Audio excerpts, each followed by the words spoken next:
अब आपको इसी तरह चलते हैं बिहार विधानसभा, जहां बजट सत्र को लेकर सदन की कार्रवाई शुरू हो चुकी है।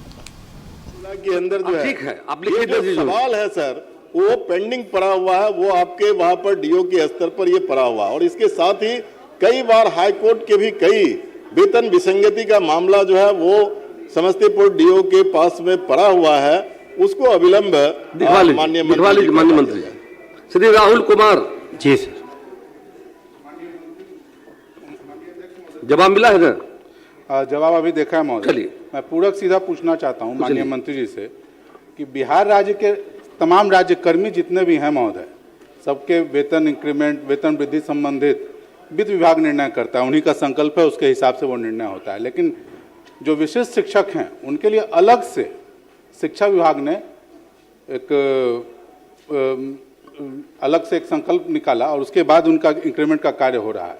तो मैं माननीय मंत्री से सीधा पूछना चाहता हूं कि बाकी राज्य कर्मियों के तरह ही उनके भी जो वेतन वृद्धि हैं, जो 1 जुलाई और 1 जनवरी को होता है, उसके अनुरूप करना चाहते हैं?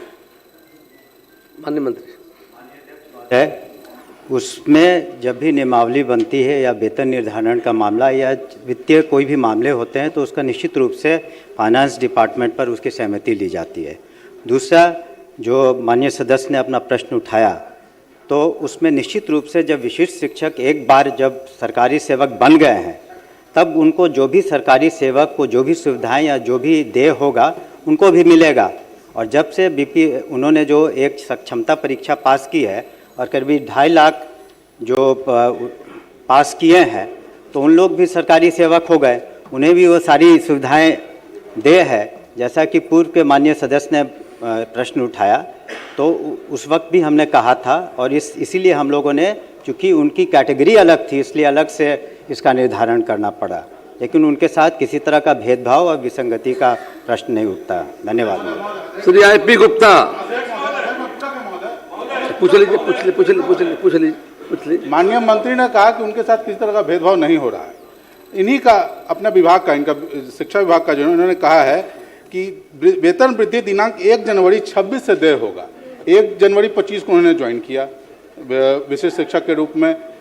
जो जनरली जो भी वित्त विभाग से हैं उनको जुलाई 1 से मिलना शुरू होता है, तो पूरा 1 साल का इनका वेतन वृद्धि समाप्त हो गया। जबकि राज्य के अन्य कर्मी अगर होते तो उनको वेतन वृद्धि वित्त विभाग के हिसाब से होता। मैं माननीय मंत्री से सीधा जानना चाहता हूँ कि वो बाकी कर्मियों के तरह ही ये जो उनका आदेश है इसको निरस्त करके वित्त विभाग के आदेश के आलोक में आदेश निर्गत करवाना चाहते हैं कि नहीं। और दूसरा, जो भी वेतन विसंगति है और जो अरियर भुगतान हो रहा है तो उसको तत्काल रूप से एकदम मिशन के रूप में, क्योंकि हर जगह पे इस पर लेकर अलग अलग जगह पर भ्रष्टाचार के और पैसे का डिमांड किया जा रहा है कि अब अरियर आपको मिलेगा। लेकिन तो माननीय मंत्री सीधे मैं 2 पूरक जो पूछना चाहता हूं कि जो भी उनको अरियर पेमेंट होना है तो बिना किसी भ्रष्टाचार के, बिना किसी अलग से पैसा दिए पेमेंट हो। और दूसरा, वित्त विभाग के अनुरूप बाकी राज्य कर्मी के हिसाब से उनको वेतन वृद्धि का लाभ देना चाहते हैं कि नहीं देना चाहते हैं, ये मैं सीधा जानना चाहता हूँ।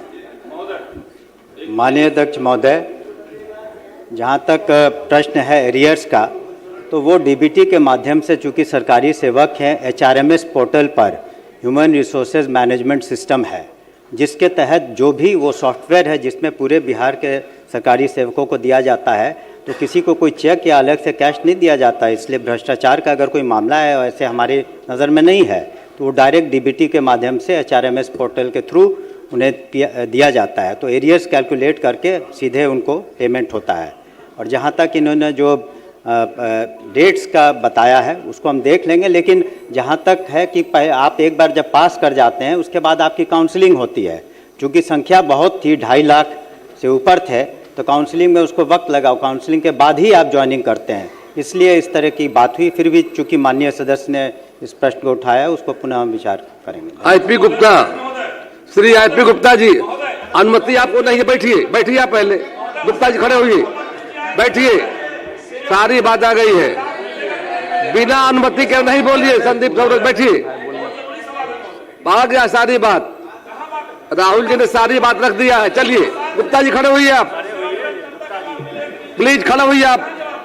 सर महोदय, मेरा सवाल सरकार से ये था कि क्लस्टर किचन के माध्यम से स्कूलों में जो खाना पहुंचाया जा रहा है वो गुणवत्ता विहीन है और ठंडा खाना पहुंचाया जाता है। सरकार का जवाब था सकारात्मक है, फिर विद्या भी है। अब सरकार कहती है कि जिसका अनुपालन ठीक है, एनजीओ सप्लाई कर रहा है। इसमें मेरे दो पूरक हैं सर। एक सरकार कहती है कि गुणवत्तापूर्ण गर्मा गर्म खाना पहुंचाया जा रहा है। ये जो गर्मा गर्म है, इसका टेम्परेचर नापने के लिए क्या सरकार के पास सेंट्रलाइज्ड कोई थर्मामीटर है? नंबर 1।